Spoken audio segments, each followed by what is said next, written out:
Hi, I'm Simon with AppliancePartsPros.com. Today we're going to show you how to repair your appliance. Are you ready? Remember, anytime you work on your appliance, make sure it's unplugged or the circuit breakers are off so there's no chance of electrocution. In this video, we'll show you how to replace the spray arm in a Bosch dishwasher. It's going to be a very easy repair. Should only take a few minutes to show you how to do it. When you open up the package, you're going to get a new spray arm. The spray arm is mounted at the bottom of the upper dish rack and washes dishes inside of it. The main reason for the spray arm to be replaced is if it breaks off or cracks, decreasing the water pressure. We're going to open the dishwasher door.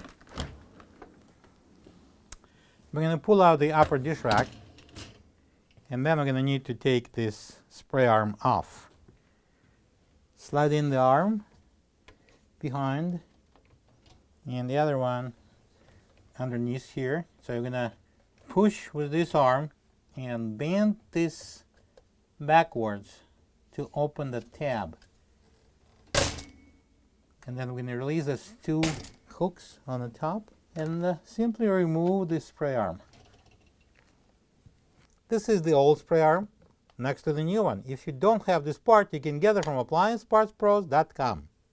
Bring in the spray arm from the bottom, and we're going to place it in.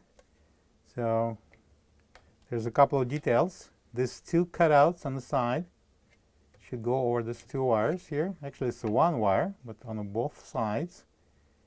Then in the center, it goes in this locking clip. And here, on the top, these two hooks will be locking on these two wires. So now, when everything is ready, I'm going to push it forward. And now we're going to slide in the upper dish rack and close the door. Plug the dishwasher in and enjoy your clean dishes. Thank you for being a part of another successful repair brought to you by AppliancePartsPros.com. For any of your future appliance repair projects, please check out our other videos available on our site, on Facebook, on YouTube, and on Instagram.